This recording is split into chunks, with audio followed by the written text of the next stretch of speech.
오늘은 그 근자란 제목을 가지고 하나님께 말씀을 나눌 텐데요.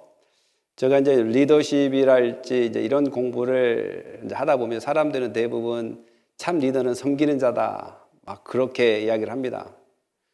또 말쟁이들도 마찬가지로 말을 많이 막 리더십 교육을 할 때 본인은 잘 안 생기면서도 또 리더십 교육을 하기 위해서는 강사이기 때문에 막 리더로서의 막 섬기라고 이렇게 말을 많이 합니다.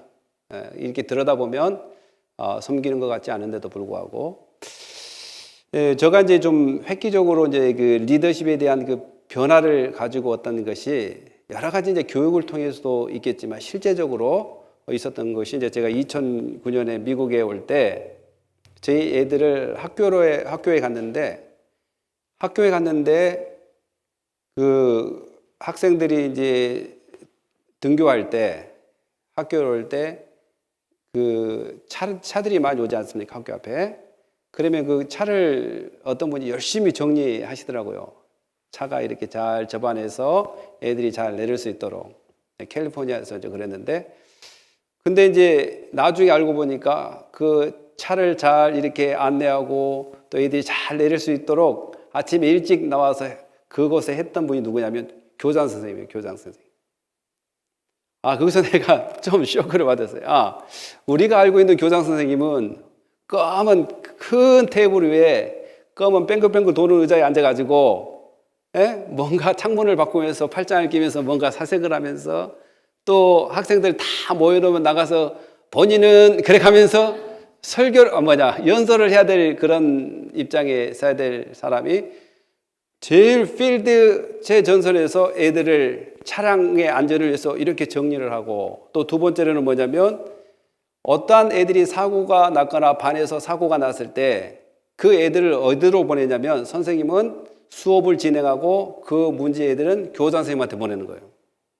그러면서 어려운 일과 최전선의 애들을 교장이 하더라는 거예요. 뭐 이거는 다 여러분들이 경험이 다 다르겠지만 저 경험이 그런단 말입니다. 그리고 이제 두 번째로 제가 좀 그 리더십에 대한 그 실제적인 거, 이제 미국에서 이제 그 켈빈에서 공부를 할 때 제가 CRC 교회는 어떤 교회인지 또 어떻게 예배를 드리고 어떻게 말씀을 증거하는지 좀 배우기 위해서 CRC 교단에 있는 교회 브룩사이드 처치를 내가 이제 다니면서 거기서 이제 찬양으로 이제 악기로 이제 섬겼단 말입니다.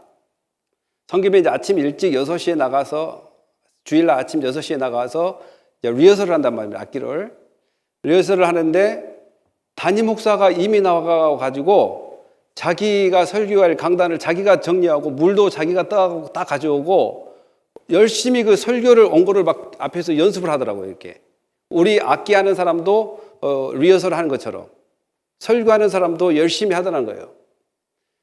이제 저 생각에는 제가 이제 한국에서 올해 적어도 전도사 생활 12년 넘게 한국에서 했단 말입니다. 그러면 한국의 전도사는 새벽 3시 반에 일어나서 봉고차 들고 전부 동네마다 다니면서 장로님, 권사님, 지사님 모시고 와야 돼요. 그리고 새벽기도 끝나면 전부 모시다 드리고 또 이제 우리 그 장로님 중에 한 분은 몸이 불편하신 분이 있기 때문에 그 계단을 제가 업고 막 그렇게 들어가고 나오고 막 그랬단 말입니다. 그래 가지고 다 새벽에 모시다 드리고 집에 와서 밥 먹고 또 아침에 학교 미아리까지 이렇게 1시간 제가 인천에서 살겠는데 1시간 또 전철을 타고 가면서 매일 그런 삶을 살았단 말입니다.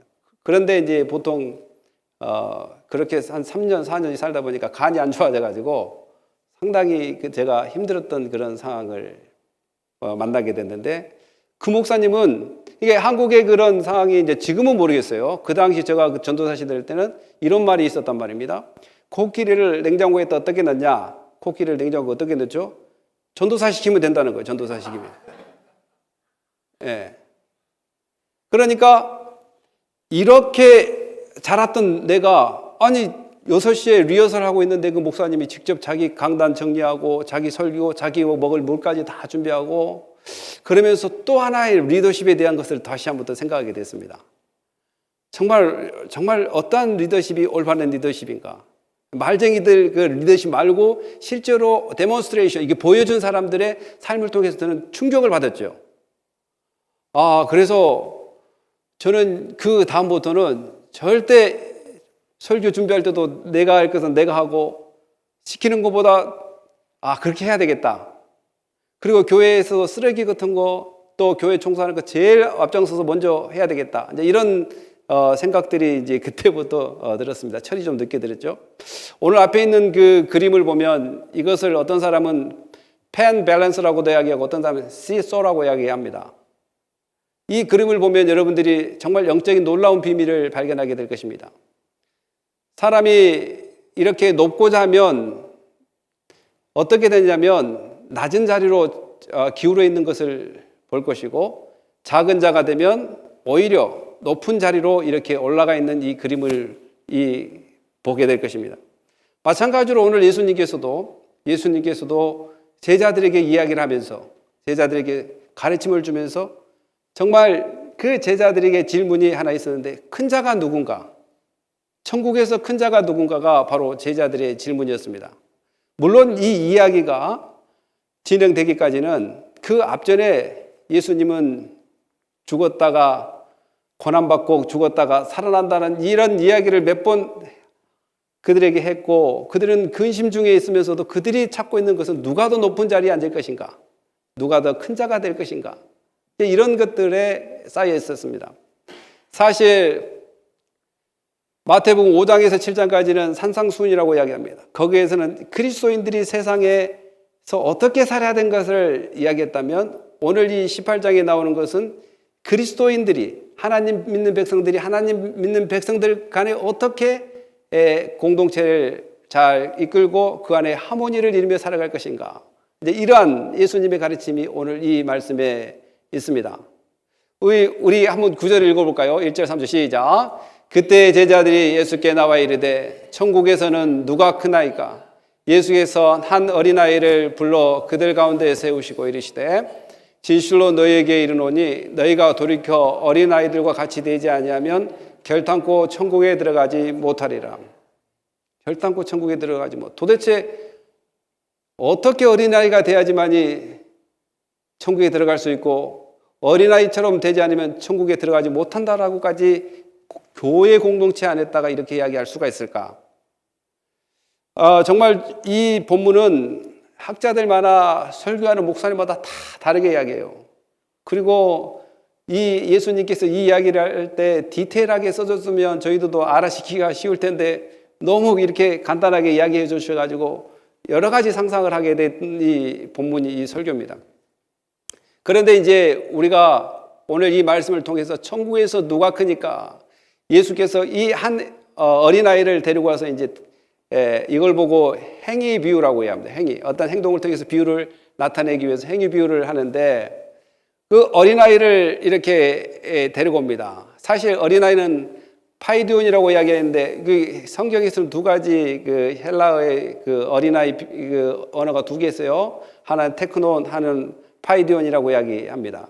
테크논은 구체적으로 전체적인 어린아이, 모대도 어린아이 같다, 애 어린이, 이런 식으로 할 때 전체적인 제너럴하게 테크논이라는 단어를 사용한다면, 여기에 파이디온이라는 것은 어떤 의미로 사용하냐면, 보통 이스라엘 백성들의 그 성인식은 만 13세 때 성인식을 합니다. 그러니까 이스라엘 백성들이 만 13세 성인식을 하기 때문에 보통 그 아래 사람들을 파이디온이라고 이야기하지 않을까, 이렇게 부른다라고 이야기합니다. 이것도 물론 정확하지가 않습니다. 왜냐하면 그 언어는 사람의 쓰기에 따라 다르기 때문에 보통 13세 아래의 아이들을 부를 때 파이디온. 그리고 파이디온은 사실 목격적으로 파이디온이지, 원래 이것은 파이스. 여러분, 파이스가 뭐냐면 노예란 뜻이 있고 또 종이란 뜻이 있습니다. 그리고 더 나아가서는 아이란 뜻이 있습니다. 그러니까 아이를 뭐 취급하냐면 종 취급하고 노예 취급하고, 그러니까 결국은 아이들은 신분이 없습니다. 신분이. 그들은 이름을 지어놔도 누구누구라고 이야기하지 않고 잘하지 않고 그냥 아이라고 이야기합니다. 제 아이가, 저희 아이가, 누구 집 아이가, 이런 식으로. 그러니까 그 당시에 고대 군동에는 신분이 그렇게 뚜렷하지 않고 신분 자체가 없었습니다. 저희들이 잘 부모를 의지 안 하고 잘 사면 움직일만 하면 뭘 해야 되죠? 집에서 허드렛 일을 다 맡아야 될 것이 애들입니다. 그러니까 지금 애들하고 비교를 하면 이 이 말이 이해가 잘 안 됩니다. 왜냐하면 어린아이와 같아야 된다. 우리 집에 희나는 우리 집에서 왕인데. 그리고 부모가 다 누구를 위해 살아요, 지금? 애들을 위해 삽니다. 애들을 위해서. 그러니까 나의 통치자는 아이요, 나의 모든 물질의 쓰임은 자녀를 위해서 쓰고 있습니다. 이런 시대의 아이하고 그때 그 당시 아이는 다르다는 거예요. 그러니까 제자들이 원하는 것은 높은 신분을 원했지만 예수님이 원하고 신분은 너희들한테는 신분 자체가 없다. 왜냐하면 너희는 예수 그리스도의 구속의 은혜로 구원받았기 때문에 너희 신분은 하나님의 자녀이고 예수 그리스도의 소유다. 이런 측면에서 이야기할 수 있다는 것입니다. 다시 한번 이야기하지만 이 부분의 해석이 분부하다고 이야기했어요. 그러나 원어를 파악해보고 여러 가지 앞뒤 면목으로 봤을 때 애들이 사실은 어때요? 교만해요? 안 교만해요? 애들도 교만합니다. 애들도 죄가 있습니다. 제가 초등학교 3학년 때 회장 선거 나가려고 얼마든지 내가 용을 쓴 줄 아십니까? 욕심이 있습니다. 예? 막 은변도 안 되는 은변도 해가지고 나는 학교를 위해서 이렇게 하겠습니다. 이런 것처럼 정치욕도 있습니다, 애들이. 그리고 시샘도 있고 욕심도 있고 아무리 조그만 아이도 자기 형제에게 많이 주면 왜 나는 적게 주냐고. 그러니까 도대체 애가 된다는 말, 어린아이가 된다는 말이 무엇일까? 라고 생각한다면 바로 파이스라는 단어 속에서 우리가 찾을 수 있다. 슬레이브 또한 서번트, 노예와 같고 종과 같은 그 신분이 바로 아이들이다. 그러니까 너희가 정말 높고자 하는가? 너희가 정말 크고자 하는가? 그러면 너희가 어린아이가처럼 된다. 어떠한 재물이나 어떠한 권력이나 이런 걸 내세우는 그러한 권력자가 아닌 신분이 없는 오직 예수의 영광 또한 예수의 능력에 의해서 살아가는 사람, 곧 어린아이들이 보통 특징이 비록 그들이 어떨 때는 교만하기도 하고 죄도 많고 그렇지만 근본적으로 그들은 부모를 의존해야 되는 13세 아래는 의존해야 되는 그런 이미지. 그러니까 어떠한 행위 비유를 통해서 전체 아이들의 모든 모습을 하는 것이 아니라 그 특징을 가지고 예수님께서 이야기한다는 것을 이해한다면 적어도 아이들은 의지하는 습성이 있고 두 번째로는 그 당시 그 시대에는 신분을 따지지 않고 종처럼 또한 노예처럼 부모의 이야기에 따라 살 수밖에 없는 존재라는 것. 곧 제자들이 해야 될 것이 바로 하나님의 명령에 따라 예수 그리스도를 의지하고 자기의 신분을 나타내는 것이 아니라 예수 그리스도의 영광을 나타내면서 살아야 되는 그런 사람이 될 때 비로소 큰 자가 된다는 의미가 이 성경 속에는 숨어 있습니다. 만약에 그들이 예수를 의지하지 않고 예수 그리스도의 가르침에 따르지 않고 또한 그들이 하나님의 자녀라고 여기지 않고 살아간다면 그들은 이미 천국의 자녀가 아닙니다. 예수를 의지하지 않는 순간, 예수를 믿지 않는 순간, 또한 자기 신분으로 자기를 인도하려는 순간 더 이상 그들은 천국의 소유자가 아니라는 것. 천국의 소유자는 예수 그리스도를 의지하는 사람이요, 예수 그리스도의 가르침에 순종하는 사람이며 더 나아가서는 자기의 위치나 자기의 권력을 따지는 것이 아니라 하나님의 자녀됨과 예수 그리스도의 소유됨에 감사하며 살아가는 사람이 천국에서 큰 자요 예수 그리스도의 그 참된 제자의 길을 간다는 것을 이 말씀을 통해서 우리는 발견하게 됩니다. 우리가 더 나가서 우리가 하나님 말씀을 좀 보면 우리 다 같이 한번 읽어보십니다. 시작. 그러므로 누구든지 이 어린아이와 같이 자기를 낮추는 사람이 천국에서는 큰 자 아니라. 그러므로 정말 천국에서 큰 자가 누군가를 이렇게 이야기합니다. 낮추는 자. 사실 제가 하나 보여줄 곳이 있는데 우리 주호가 저보다 나이가 더 어립니다. 그리고 제 애는 제 자녀입니다. 제 자녀를 섬기기 위해서는 어떻게 해야 되는가? 한번 주호 나와 볼래요? 어떻게 해야 되는지 저도 예수님이 사용한 것처럼 행위 언어를 한번 해보려고 해요. 이 행위 언어가 가장 기억에 오래 남고 또 여러분들이 제목은 다 읽고 말씀을 읽어도 이 그림은 기억날 것입니다. 이거 설교 원칙 중에 하나입니다. 이미지 하라, 이미지. 자, 이 자리에 한번 앉아봅시다. 우리 주호가 자리에 앉았습니다. 만약에 우리 주호의 발을 이렇게 씻어준다면 어떻게 되냐면 내 자신이 여러 가지 이렇게 가져와야 되고 준비해야 되고 수고가 따릅니다. 이 사람의 발을 씻어주기 위해서. 비록 나이가 어리고 나의 자녀지만 물론 이 자녀가 양발을 신고 왔기 때문에 이 더러운 양발을 내가 또 이렇게 다 이렇게 벗어줘야 되는, 그러나 이 벗을 때 이 땀이 내 손에 묻는 그러한 경우에 타는 사실. 여러분, 뭐 한쪽만 벗으면 되겠습니까? 두 쪽 다 벗어야지. 이처럼 양발을 벗겨주면 이처럼 수고가 따른다는 것입니다. 나가 낮춘다는 것은 내가 일어섰을 때는 높아져 있지만 내가 무릎을 꿇는 순간 이 애가 어떤 신분이 됐든 내가 낮춰야지만 이 사람을 발을 씻어줄 수 있다는 것이죠. 이 곳에 내가 물을 붓고 이렇게 한다면 이 아이는 정말 너무 황송하고 좋을까 아니면 좀 긴장됐을까 둘 중에 하나겠지만 이렇게 발을 쓴다면 내 자아가 낮춰지지 않고서는 이 사람을 섬길 수 없다는 것입니다. 바로 큰 자가 바로 종되는 것이고 바로 노예되는 것이라는 것입니다. 여러분, 때로는 여러분들이 혼란스러울 때가 있을 거예요. 아, 내가 이렇게 섬겨도 되는 건가? 내가 너무 꼴리고 들어가는 것이 아닐까? 내가 꼭 이렇게 안 섬겨도 되지 않을까? 템테이션이 옵니다. 사탄의 그 템테이션은 날마다 여러분들을 찌를 것입니다. 야, 섬기지 마. 너 안 해도 할 사람이 있잖아. 아, 왜 그걸 해야 돼? 너 죽으려고 이 작정했는데 너 이렇게 하면 너 힘들어서 죽어. 누가 요구합니까? 사탄은 날마다 그렇게 섬기면 죽는다. 그러나 섬기다가 죽는 사람 못 봤고 또한 섬기다가 복 받는 사람 내가 많이 봤습니다. 사랑하는 성도 여러분, 섬김이 복입니다. 여러분 시편에도 40장에도 이야기한 것처럼 다윗이 고백했지 않습니까? 남을 돕는 사람이 복 있는 사람이다. 그리고 마태복음 5장 7절에도 긍휼히 여기는 사람이 복이 있다. 어떻게 된다고요? 긍휼을 받기 때문에 그렇다고 이야기합니다. 사랑하는 성도 여러분, 어떻습니까? 로마서 12장 10절에는 뭐라고 이야기하고 있습니까? 형제들이여 사랑하라. 또 서로 우애하고 존경하기를 서로 먼저 하라.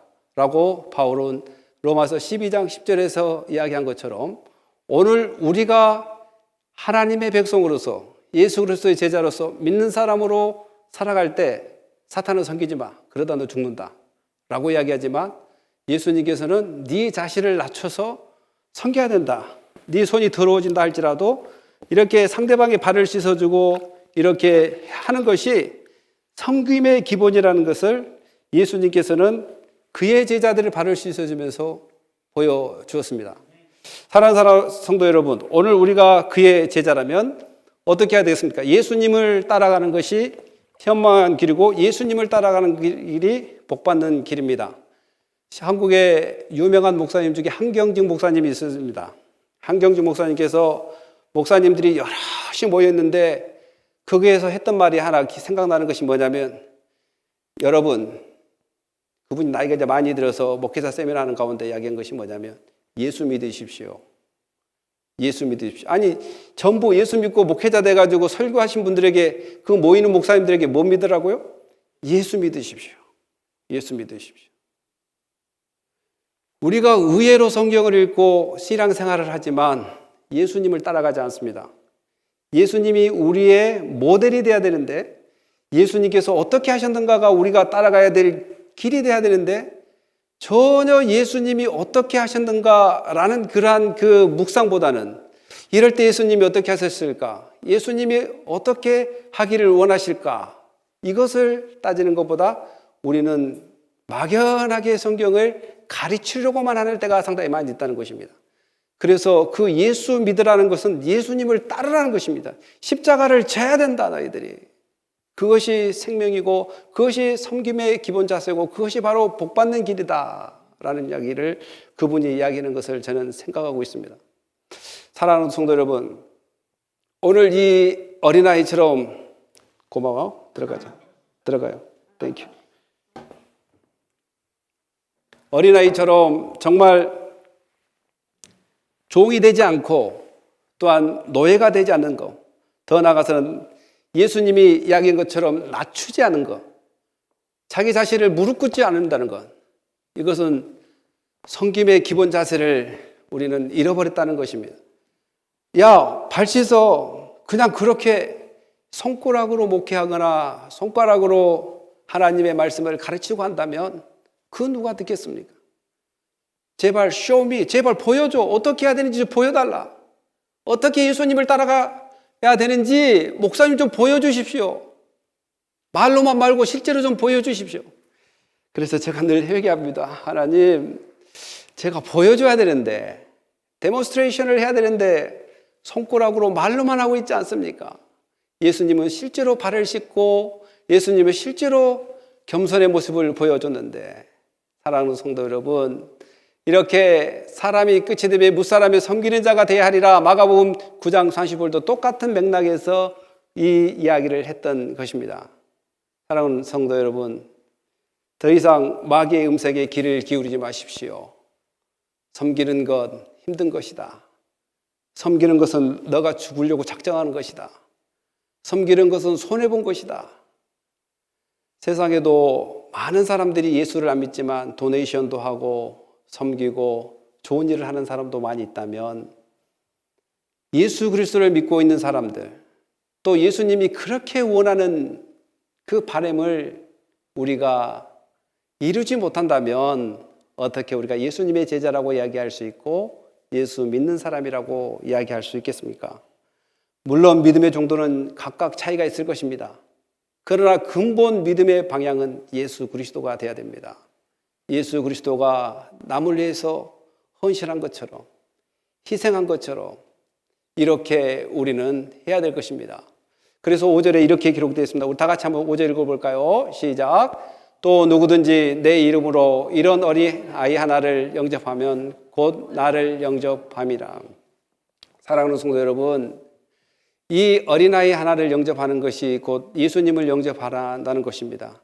그러니까 우리가 사사로이 이렇게 생각할 것이 아니라 정말 내가 무릎 꿇고 그 그리스도의 공동체 한 영혼 한 영혼을 섬긴다는 것이 바로 예수님을 영접하는 것이라는 것을 우리는 기억해야 될 줄 믿습니다. 여러분, 우리 옆에 있는 형제, 교우들, 더 나아가서는 이웃교회 성도들 섬기는 것이 그냥 그 고통스럽고 힘든 것이 아니라 그 섬김은 바로 예수 그리스도를 영접하는 것이라는 것. 여러분, 그거 아십니까? 사도행전 9장 4절 5절에 사울이, 그때는 바울 되기 전에 사울이었습니다. 사울이 다메섹 도상에서 변화가 일어났는데 그 변화되기 전에 많은 기독교인들을 잡아서 옥에 가두고 또 변론을 해서 어떻게 하면 죽을 수 있게끔 그렇게 많은 모략을 꾸몄습니다. 그런데 그 가다가 했던 상황이 벌어졌는데 그 상황이 뭐냐면 예수님께서 그에게 나타나서 사울아 사울아 어찌하여 나를 핍박하느냐. 그때 사울이 이야기해 당신 누구십니까? 라고 이야기하니까 예수님께서 나는 네가 핍박하는 예수다 라고 이야기합니다. 이처럼 예수 믿는 사람을 핍박하는 것이 곧 예수를 핍박하는 것이라면 예수 믿는 사람 하나님의 공동체를 이렇게 잘 섬기는 것이 곧 예수 그리스도를 잘 섬기는 것이라는 것을 우리는 이 말씀을 통해서 발견할 수 있다는 사실을 기억해야 될 줄 믿습니다. 안 보이는 예수, 보이지 않는 예수를 어떻게 내가 잘 섬길 수 있다라고 이야기할 수 있겠습니까? 바로 그의 명령을 잘 순종하는 것이 바로 예수 그리스도를 잘 섬기는 것이라는 것입니다. 바로 너의 믿음을 보여줘, 너의 믿음을 보여줘. 어떻게 야고보서와 로마서의 그 절충의 믿음에 대한 견해들이 다른 것처럼 보이지만 이것은 다른 것이 아니라 로마에서 믿음으로 구원받지만 그 믿음은 행위를 통해서 반드시 보여져야 된다는 것입니다. 행위를 통해서. 바로 예수님은 이와 같이 우리에게 이야기하기를 이런 어린아이, 여기서 이제 어린아이는 여러분 6절, 7절에도 나오겠지만 이제 앞에는 파이스라는 그 노예, 종이라는 이야기를 할 수 있지만 똑같은 단어로서 의미로는 바로 믿음이 연약한 자라는 의미로 이 어린아이를 이야기할 수 있습니다. 어린아이, 믿음의 사람들을 잘 대하는 것. 더 나아가서는 우리가 믿음의 사람들, 이거는 왜 이렇게 이야기할 수밖에 없느냐면 18장이 누구를 위해서 이야기한 것, 제자들, 교회를 향해서 이야기한 것 때문에 믿음을 가지고 있는 사람들에게 잘 영접해야 된다라는 의미. 그리고 아까도 이야기했다시피 산상수훈 같은 경우는 이 세상에서 살 때 크리스찬, 하나님의 백성들이 어떻게 살아야 될 것인가 이야기했다면, 오늘은 교회를 위해서 형성된 사람들이 어떻게 서로를 섬겨야 되는 그 백그라운드를 이어간다면 바로 우리 교회가 서로 사랑하고 섬기고 또 덕을 세우는 것이 바로 예수님께 하는 것이라는 것도 우리는 기억해야 될 수 있습니다. 우리가 마태복음 10장 42절 한번 읽어볼까요? 시작. 또 누구든지 제자의 이름으로 이 작은 자 중 하나에게 냉수 한 그릇이라도 주는 자는 내가 진실로 너희에게 이르노니 그 사람이 결단코 상을 잃지 아니리라 하시니라. 상을 주는 것도 사실은 제자들, 그 12제자들에게 복음을 증거하러 갈 때 잘 대접하면 그 사실 제자들이 대접을 받는 것이 예수님이 받는 것은 아니단 말입니다.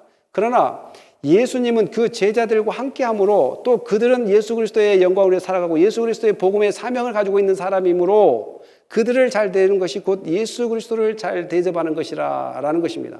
그리고 우리는 그 제자를 대접했는데 예수님은 그걸 보시고 누가 상급을 주냐면 예수님께서 상급을 주신다. 상급이 있다는 것을 이렇게 이야기하는 것을 볼 수 있습니다. 아까도 제가 발을 씻을 때 로마서 12장 10절에 이야기한 것처럼 한번 다 읽어볼까요? 시작. 형제를 사랑하며 서로 위하고 존경하기를 서로 먼저. 예, 늘 아까도 이야기했다시피 사탄의 전략은 섬기지 마라, 싸워라, 그리고 좀 대접받기 위해서 높은 자리에 앉아 있어라, 그리고 말 많이 하지 마라. 말 많이 하다가 너가 덤태기 세울 때가 많이 있다. 많은 의견을 내지 마라. 의견을 내다 보면 결국은 그 의견을 네가 할 수가 있다. 그래서 사탄은 계속해서 그냥 침묵하고 열심히 조용히 교회만 다녀라 이렇게 이야기할 것입니다. 그것이 아닙니다. 교회는 그것이 아니에요. 하나님의 그 사명들을 어떻게 잘 가야 그 사명을 감당하고 하나님이 기뻐하는 일을 어떻게 잘 감당할 것인가, 이것은 바로 하나님이 주신 교회에 주신 사명이라는 것을 우리는 기억한다면 손대접하기를 힘쓰는, 그리고 서로를 세우고 격려하는 일을 힘쓰는 그런 은혜가 있어야 될 것입니다. 더 나아가서 우리가 6절 7절 한번 읽어보겠습니다. 시작. 누구든지 나를 믿는 이 작은 자 중 하나를 실족케 하면 차라리 연자 맷돌이 그 목에 달려서 깊은 바다에 빠뜨려지는 것이 나으니라. 실족하게 하는 일들이 있으므로 말미암아 세상에 화가 있도다. 실족하게 하는 일이 없을 수는 없으나 실족해 하는 그 사람에게는 화가 있도다. 아멘. 제가 이제 그 캘리포니아에 있을 때 탈보 스쿨 오브 디알로지에 다닐 때 잔 메가더 목사님이 있어요. 우리 그레이스 처치 잔 메카더 목사님이 있었는데 이제 그분이 이제 저희 학교에서 그 프리칭을 가르친 적이 있습니다. 이제 그분이 이 본문을 이야기하기를 이렇게 이야기하더라고요. 아, 이거는 너무 힘들지 않습니까? 어떻게 믿는 사람들이 실족하게 했다고 연자맷돌, 여기 연자맷돌은 그레이트 밀스톤이라고 해가지고 나귀가 이 멍에를 메고 이렇게 끌어야 되는 엄청난 큰 돌입니다. 이 돌을 목에다 메고 그냥 물에서 빠져서 더 이상 물에서 나올 수 없게끔 사장되고 죽어버리는 이런 일을 어떻게 할 수가 있는가? 이렇게 해서 이거 너무 이해하기가 힘들지 않습니까? 라고 이제 질문을 했단 말입니다. 그런데 그분이 이제 설교 때 그런 이야기를 하시더라고요. 자기 교회가 그레이스 커뮤니티 처치란 말입니다. 예를 들어서 믿음의 사람들에게 여러분, 우리 그레이스 커뮤니티 처치 여러분들은 서로가 서로 실족시키세요. 그러면 좋은 일이 벌어집니다. 라고 내가 이야기해야 되겠습니까, 여러분? 이런 이야기를 하더라고요. 그레이스 처치 여러분도 서로 실족시키세요. 그러면 좋은 일이 벌어질 겁니다. 라고 이렇게 설교해야 되겠느냐? 아니다. 나도 마찬가지로 예수님처럼 여러분, 우리 교인들이 서로 실족시키면 안 됩니다. 정말 실족시킨 거는 정말 천벌을 받을 일입니다. 라고 자기도 그렇게 이야기할 것 같다라고 이야기합니다. 사랑해서 제가 그거 이해가 되더라고요. 예수님의 가르침은 교회가 연합하고 또한 믿음의 길을 갈도록 돕도록 하는 것이 교회의 기능인데, 교인이 교인을 서로 실족해 하는 것은 하나님이 원하는 일도 아니지만 예수 그리스도가 이 가르침을 할 때도 마찬가지로, 그러면 이 성도들을, 연약한 성도들을 넘어지게 하는 것이 옳은 것이냐? 아니다. 넘어지게 하면 정말 이와 같은 일을 당할 수밖에 없다. 곧 넘어지게 하는 것은 어떤 식으로 넘어지게 하는가? 실족하다는 것은 넘어지게 한다, 믿음으로부터 떠나게 한다라는 것입니다. 믿음으로부터 떠나게 하는 것은 정말 하나님이 원하지 않는 것이다. 하나님께서 예수님을 이 땅에 보내주셔서 오히려 믿음으로 떠나 있는 사람들을 십자가의 구속의 은혜를 통해서 가까이 불러냈는데, 우리가 믿음으로 떠나게 한다는 것은 마치 사탄이 원하는 일을 한 것이기 때문에 그 사람이 믿음이 없거나 믿지 않거나 또한 그러한 가르침이 잘못된 길에 서 있거나 라고 서 있지 않는 한 이런 일을 할 수 없다라고 이제 그렇게 이야기하시더라고요.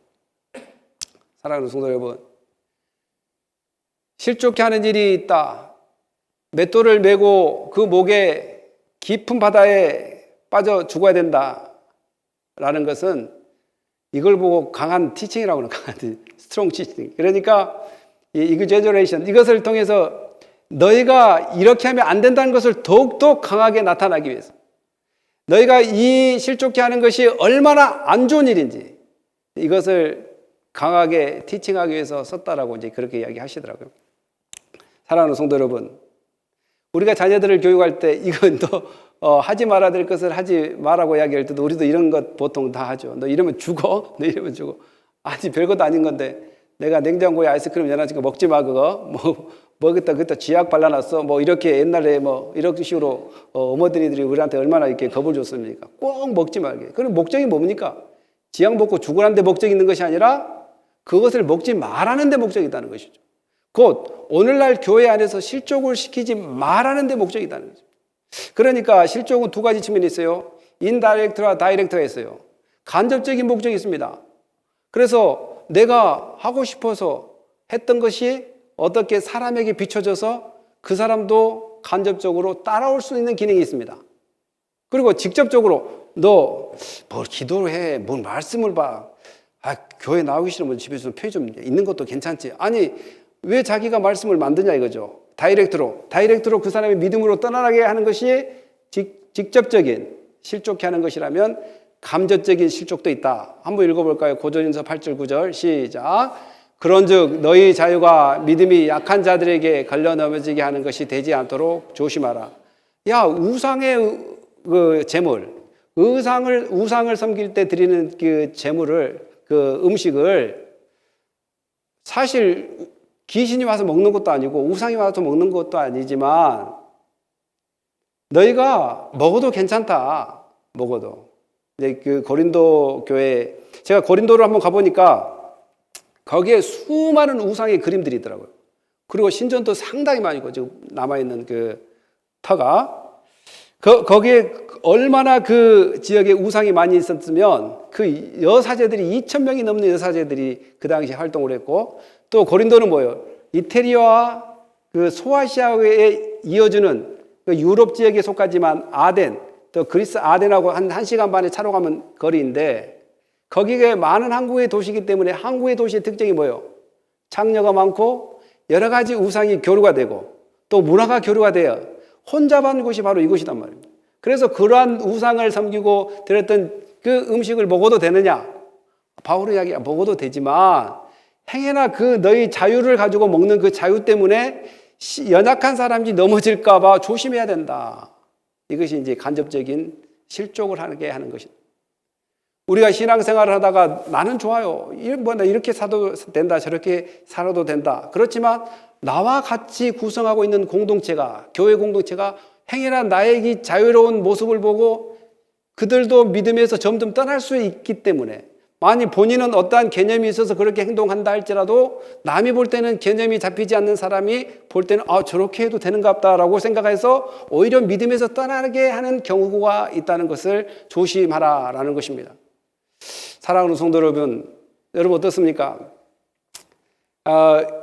그 네로 황제부터 해가지고 로마가 64년부터 300년 가까이 한 크게 10번의 박해가 있습니다. 크리스찬들을 위해서 크리스찬들에 대한 10번의 박해가 있었는데 그 박해 가운데 그들이 예수 그리스도를 믿는다는 이유 때문에 많은 박해를 했습니다. 그래서 팍스 노마나가 언제 멸망이 된 400년 전에 이제 멸망이 됐단 말입니다. 이게 디스트로이가 됐단 말이죠. 그러니까 뭐냐면 그들은 어떠한 세상의 권력으로 믿는 사람들을 이렇게 실족시키고 넘어지게 하려고 했지만 결국은 그렇게 했던 그들이 문화와 모든 권력들이 무너지는 그런 현상을 맞이하게 됩니다. 그래서 세상은 화가 있다. 더 나아가서는 또한 그렇게 했던 사람이 화가 있다. 여러분들이 잘 아시듯이 가룟 유다 같은 경우도 마찬가지예요. 그 넘어지게 예수 그리스도가 그 십자가 길을 갈 수 있도록 하는 그 길이 있는데 그것은 자기 방법과 자기의 제약된 욕심으로 인해서 하다가 오히려 그가 멸망이 당해지는 그러한 상황들도 많이 있습니다. 그러니까 하나님을 무섭고 예수 그리스도를 두렵게 여기는 그런 마음도 가져야 되겠지만 또 반면에 은혜의 마음도 또한 자비의 마음도 가져야 되는 것이 바로 밸런스 있는 신앙이라는 것입니다. 하나님을 마냥 좋은 사람으로 마냥 자비로운 사람으로만 생각하면 안 된단 말입니다. 이 이야기는 뭐냐면 원래 하나님이 근본은 자비롭고 은혜로우신 분이지만 죄가 들어옴으로써 하나님과 관계 속에 공의라는 것이 있음으로 말미암아 우리는 분명히 이렇게 하나님 앞에서 죄를 지면 죄의 판단을 받게 된다는 것을 다음 절에 이제 나오게 되는데 한번 읽어보겠습니다. 시작. 만일 내 손이나 내 발이 너를 범죄하거든 찍어내버리라. 장애인이나 다리 저는 자로 영생에 들어가는 것이 두 손과 두 발을 가지고 영원한 불에 던지는 것보다 나으니라. 만일 내 눈이 너를 범죄하게 하거든 빼어내버리라. 한 눈으로 영생에 들어가는 것이 두 눈을 가지고 지옥불에 던져지는 것보다 나으니라. 죄에 대한 문제. 만일 내 손이나 내 발이 너를 범죄하거든 찍어버리라. 실제로 이제 있었던 그 일인데, 제가 이제 커피 브레이크를 목사님들하고 하는 것이 있는데, 거기서 그 어떤 목사님이 간증을 하기를 자기 실제로 아는 선배 목사가 있는데, 그 선배 목사님이 음욕적인 것, 이것을 정말 주체할 수가 없다. 그래서 도저히 안 되겠다고 실제로 성기를 잘라버렸어요. 실제로. 그러면 여러분 그 자르면 다시 그런 음력이 안 생길까요? 저는 모르겠습니다. 아무리 손과 발을 자른다 할지라도 죄된 습성을 가지고 죄된 마음을 가지고 있는 사람들은 자른다고 되지 않습니다. 그러면 예수 그리스도께서 이렇게 이야기한 이유가 뭘까요? 죄 문제를 해결하는 방법은 이 정도로 힘들다는 것입니다. 자르고 또한 빼내도 이 죄 문제는 계속 도사리고 있다. 이 신체의 기능을 이렇게 파괴시켜도 잘 해결되지 않는 이 죄 문제. 그러면 이 죄 문제를 어떻게 해결해야 되는가? 잘려도 빼도 다시 스며드는 이 죄 문제. 우리는 이처럼 우리가 죄 문제를 해결받았다는 것이 얼마나 은혜인가를 발견할 수 있는 구절입니다. 예수 그리스도가 아니면 죄 문제를 해결해 줄 그 어떤 방법도 없습니다. 심지어 나의 몸을 상하게 하고 눈을 빼고 발을 자르고 손을 잘라도 되지 않는 이 죄 문제. 그런데 이걸 통해서 영생에 들어가는 길이 무엇인가? 곧 제자들이여 너희들이 좀 크고 높은 곳을 찾아서 헤매는데 너희가 받은 것이 뭐냐? 너희가 받은 그 영생이 아니냐? 바로 영생을 받는 순간 너희는 낮은 자가 돼야 되고, 낮은 자는 섬기는 자가 되고, 꼭 섬기는 자는 곧 높아지는데 영생을 소유했으므로 너희는 이미 높아져 있다는 것을 기억해야 될 줄 믿습니다. 더 이상 저 아래 헬, 지옥으로 갈 수 없는 존재가 예수 그리스도로부터 제 문제를 해결받는 우리들이라는 것입니다. 그래서 저는 이렇게 이야기합니다. 우리는 이미 지옥 가기에 틀려버렸던 사람이다. 우리는 지옥 가기에 틀려버렸어요, 이제. 왜 우리가 지옥 가기에 틀려버렸습니까? 바로 예수 그리스도의 보혈로 말미암아 이 눈을 빼도 손을 잘라도 할 수 없는 이 문제를 예수 그리스도께서 대신 십자가에서 못 박혀 죽으시고 피를 흘리고 살을 찢기까지 이렇게 겸손의 모습으로 하늘 보좌 위에 동궁대에 취하지 아니하고 낮아진 모습으로 와서 우리를 십자가의 상에서 구속해 주심으로 우리가 살아났음을 생각해 볼 때 바로 제자들이 가야 될 길은 바로 낮은 자리요 겸손의 길이요 바로 예수 그리스도의 십자가의 길이라. 섬기는 길이다. 교회답고 건강해지려면 섬기는 사람이 많이 나타나야 됩니다. 섬기는 사람이 많이 나타난다는 것은 예수의 마음을 가지려고 하는 사람이 많다는 것이고, 예수의 마음을 가지고 있다는 사람은 자기가 가진 영생을 소중하게 여길 수 있는 가치를 아는 사람들이라는 것입니다.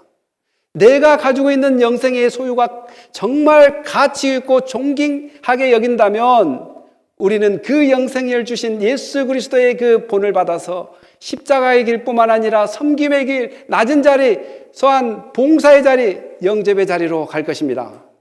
사랑하는 성도 여러분, 더 이상 높아지려고 하지 마십시오. 이미 여러분 높아져 있습니다. 더 이상 여러분 더 높은 곳을 향하여 가지 마십시오. 지금 하나님께서 여러분들을 하나님의 자녀로 부르셨습니다. 그 부르심이 그 어떤 것과 비교할 수 없는 높음입니다. 곧 예수 안에 있을 때 높아지고 예수 그리스도께서 원하신 길을 갈 때 바로 높음이 유지되는 것입니다. 아무리 자기가 높으려고 애를 쓰고 안간을 써봐도 점점 낮아진다는 것은 아까 펜 밸런스, 이 시소, 이 아까 처음에 그림을 보여준 것처럼 우리의 그 생각 속에는 자리 잡아야 될 것입니다. 사랑하는 성도 여러분, 여러분이 누구다고요? 큰 자입니다. 왜 큰 자입니까? 예수 그리스도 때문에 이미 커져 있습니다. 이 사람들은 이제 섬김의 자리로 십자가의 길로 예수님이 원하는 길로 갈 것입니다. 그런 은혜가 있기를 예수님의 이름으로 축원합니다. 기도하겠습니다. 할렐루야. 하나님 감사합니다. 정말 우리가 섬김의 자리, 예수 그리스도께서 가시는 그 자리를 갈 수 있도록 하나님 길을 열어주시고 생각을 열어주시고 마음을 열어주시옵소서. 좀 아끼려고 자기 몸을 좀 쉬어보려고 어떻게 하면 좀 쉬어볼까, 어떻게 하면 좀 섬기는 자리에 피해볼까 라고 하면 오히려 더 괴롭다는 것. 오히려 하나님 백성들은 하나님께서 섬김의 자리 갖다 놓으면 더 섬기고, 또 하나님께서 낮은 자리 갖다 놓으면 더 낮아져서 오직 예수 그리스도만의 영광만을 나타내는 삶이 될 때 우리는 비로소 하나님의 자녀가 되고 그 세상과 비교할 수 있는 높음에 있다는 것을 깨닫게 하여 주시옵소서. 감사하며 예수님의 이름으로 기도합니다. 아멘.